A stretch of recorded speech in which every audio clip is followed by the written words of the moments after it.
उत्तर प्रदेश के एक छोटे से गांव की यह कहानी है। इस गांव में लड़की का जन्म किसी अभिशाप से कम नहीं माना जाता। ये गांव ज्यादा बड़ा नहीं है। ज्यादातर लोग चौधरी अजमेर सिंह के भट्टे पर मजदूरी करके अपना पेट पालते हैं। उसी भट्टे पर धनवा नाम का एक आदमी भी काम करता है। उम्र लगभग 45 साल, अविवाहित और अकेला।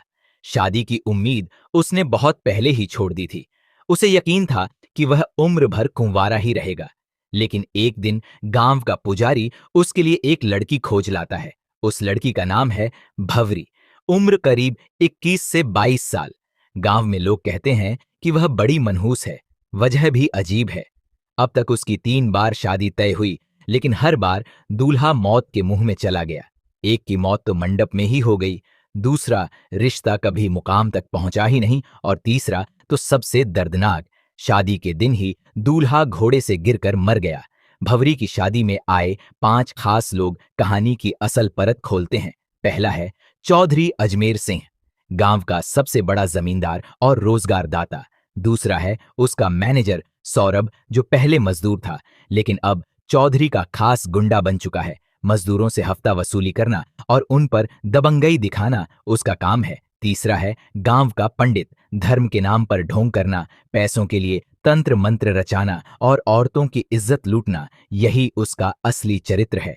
चौथा है गांव का दुकानदार, जो उधार तो देता है लेकिन बदले में औरतों के जिस्म पर बुरी नजर डालता है। और पांचवा, सबसे खतरनाक, गांव का डॉक्टर, जिसे लोग भगवान का रूप मानते हैं लेकिन असल में वह इंसानियत का सबसे बड़ा गुनहगार है। भवरी की शादी में चौधरी के 2 छोटे भाई दया और गोपाल भी मौजूद हैं। दोनों ही अपने बड़े भाई पर गुस्सा निकाल रहे हैं कि उसने धनवा की शादी इतनी जवान और खूबसूरत लड़की से कैसे होने दी। ये दोनों गांव के छटे हुए बदमाश हैं। गांव में शायद ही कोई ऐसी लड़की बची हो जिस पर उनकी गंदी नजर ना पड़ी हो। शादी वाले दिन जब पूरा गांव दावत में मस्त था, उसी रात चौधरी के दोनों भाई ने वह किया जिसकी किसी ने कल्पना भी नहीं की थी। वह गांव की एक मानसिक रूप से विक्षिप्त लड़की बसंती को बहला फुसलाकर जंगल में ले गए और दरिंदगी की सारी हदें पार कर दी। उसके बाद इस डर से कि कहीं वह किसी को सच न बता दे, उसे बेरहमी से मार डाला और लाश नदी में फेंक दी। उन्हें लगा कि यह मामला भी वैसे ही दब जाएगा जैसे पहले दबते आए हैं। लेकिन इस बार बात केवल कुकर्म तक सीमित नहीं थी, यह हत्या भी थी। गांव के लोग सन्न थे और पुलिस इंस्पेक्टर की चौधरी से पुरानी दुश्मनी भी सब जानते थे। अगले ही दिन जब चौधरी अपने भाइयों को पश्चाताप कराने मंदिर ले गया, तभी इंस्पेक्टर ने वहां धावा बोल दिया। पूरे गांव के सामने उसने चौधरी के भाइयों को पकड़ लिया और जब चौधरी बीच बचाव करने आया तो इंस्पेक्टर ने गुस्से में उसके गाल पर ऐसा थप्पड़ चढ़ा कि पूरा मंदिर गूंज उठा। इंस्पेक्टर ने गरजते हुए कहा, औकात है तो करा लेना अपने भाइयों की जमानत, लेकिन इस बार कानून की पकड़ से कोई नहीं बचेगा। भले ही उसके पास सीधे सबूत ना थे, मगर उसे यकीन था कि डीएनए टेस्ट सच को उजागर कर देगा। थाने पहुंचने पर दोनों भाइयों की ऐसी खातिरदारी की गई कि आखिरकार उन्होंने सब कुछ कबूल कर लिया। चौधरी ने शहर के वकील से सलाह ली, लेकिन वकील ने साफ कह दिया कि मामला बहुत पेचीदा है, जमानत मुश्किल ही नहीं, नामुमकिन है। हाँ, सेटिंग की जाए तो रास्ता निकाला जा सकता है, लेकिन इसके लिए मोटी रकम चाहिए। चौधरी के पास उस वक्त पैसे नहीं थे। तभी गांव का पंडित उसकी मदद के लिए आया और बोला, चिंता मत करो चौधरी, मजदूरों की मजदूरी से पैसे काट लो। 300 मजदूर हैं, हर किसी की आधी मजदूरी रोक लो, देखते देखते रकम पूरी हो जाएगी। और हुआ भी वही, मजदूरों की आधी मजदूरी काट ली गई। मजबूरी में मजदूर काम छोड़कर भी नहीं जा सकते थे, क्योंकि आसपास दूसरा कोई भट्टा ही नहीं था। जो विरोध करता उसे धमकियां मिलती या उसकी कुंडली दिखाकर डराया जाता। गरीब मजदूरों की हालत बद से बदतर हो गई। बुधवार नाम का मजदूर अपने बीमार बेटे की दवा तक नहीं खरीद सका। आखिर उसकी पत्नी मालती को बेटे के इलाज के लिए गांव के डॉक्टर के साथ सोना पड़ा।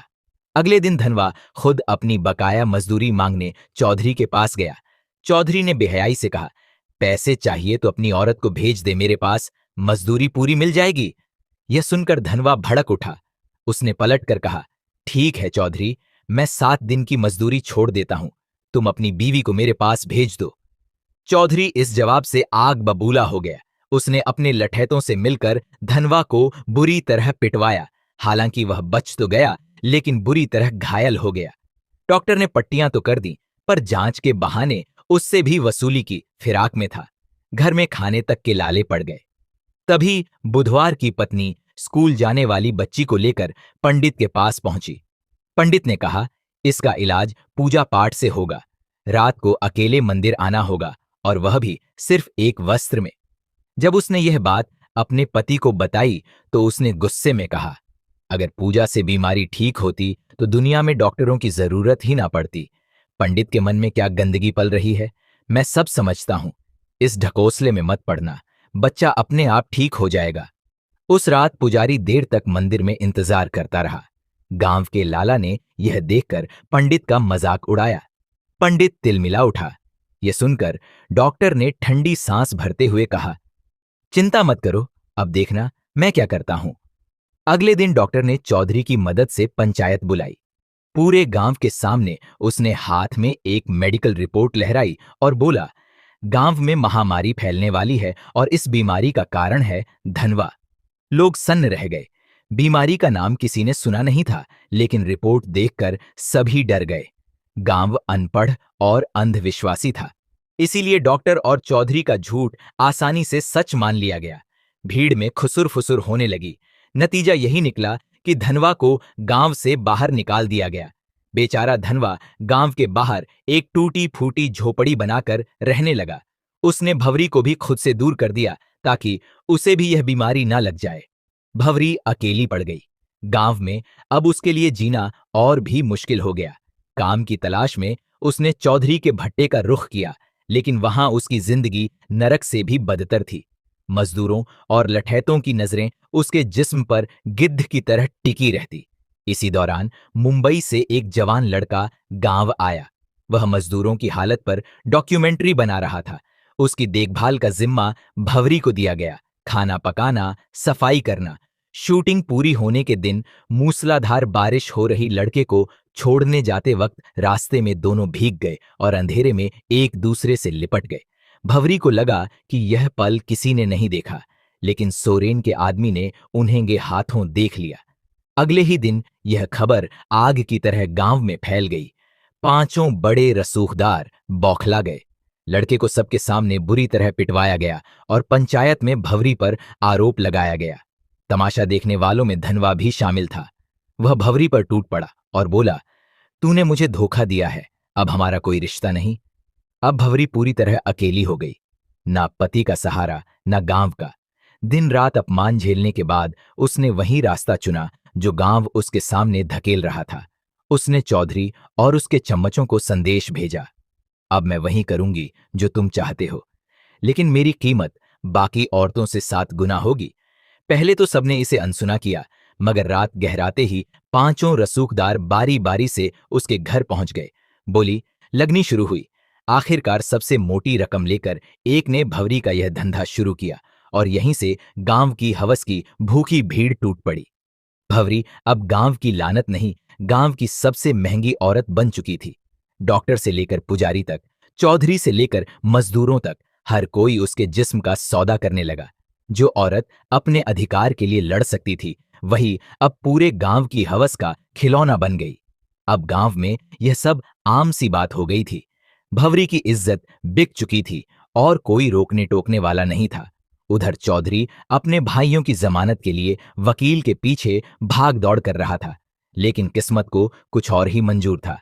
पैसे देने के बावजूद तभी जज का तबादला हो गया और चौधरी का पैसा डूब गया।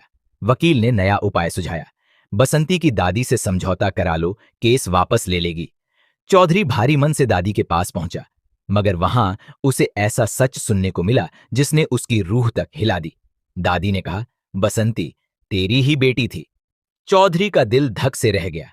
असल में सालों पहले उसका एक अवैध रिश्ता था और उसी से बसंती पैदा हुई थी।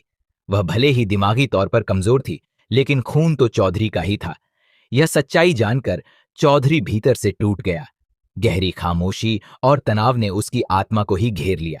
वह किसी से बात नहीं करता, हर वक्त गुमसुम बैठा रहता और आखिरकार मानसिक दबाव से उसकी मौत हो गई। किसी को समझ ही नहीं आया कि चौधरी जैसे ताकतवर आदमी का अंत ऐसे कैसे हो गया। लेकिन चौधरी की मौत के बाद भी गांव की गंदगी बंद नहीं हुई। इसी बीच डॉक्टर की बेटी भी बीमार पड़ गई। गुपाचुप इलाज कराने पर पता चला कि उसे एड्स हो गया है। गुस्से में डॉक्टर उसे मारता पीटता रहा और पूछता रहा कि किससे मुंह काला किया। लड़की ने बताया कि उसका अफेयर डॉक्टर के असिस्टेंट मनु से था। जब मनु की पिटाई हुई तो उसने कबूल किया कि वह भवरी के पास भी जाता था। यह नाम सुनते ही डॉक्टर का चेहरा जर्द पड़ गया। उसे याद आया कि वह भी भवरी के पास कई बार जा चुका है, यानी कि भवरी अब मौत की वजह बन चुकी थी। धीरे धीरे पूरे गांव में मौतों का सिलसिला शुरू हो गया। औरतें हो या मर्द, सबकी हालत बिगड़ने लगी। जब मीडिया तक यह खबर पहुंची कि गांव में महामारी फैल रही है, तब 100 से ज्यादा शवों की जांच की गई। रिपोर्ट सामने आई तो एड्स का पता चला। गांव में हाहाकार मच गया। अब लोग किसे दोष दें? सबकी उंगलियां धनवा की तरफ उठी, क्योंकि वही था जिसे सालों पहले एड्स की बीमारी हुई थी। गुस्साए गांव वाले उसे पीट पीट कर थाने ले गए। लेकिन जब उसका खून टेस्ट हुआ तो सच्चाई सबके सामने आई। धनवा को कभी बीमारी थी ही नहीं। असल में डॉक्टर ने पंचायत में झूठी रिपोर्ट दिखाई थी। असली बीमारी भवरी तक पहुंची थी उस मुंबई वाले लड़के से जो डॉक्यूमेंट्री शूट करने आया था। वहीं से यह जहर पूरे गांव में फैल गया। अब गांव वालों का गुस्सा फट पड़ा। सच्चाई जानकर उन्होंने डॉक्टर, लाला, पंडित और सोरेन को घेर लिया।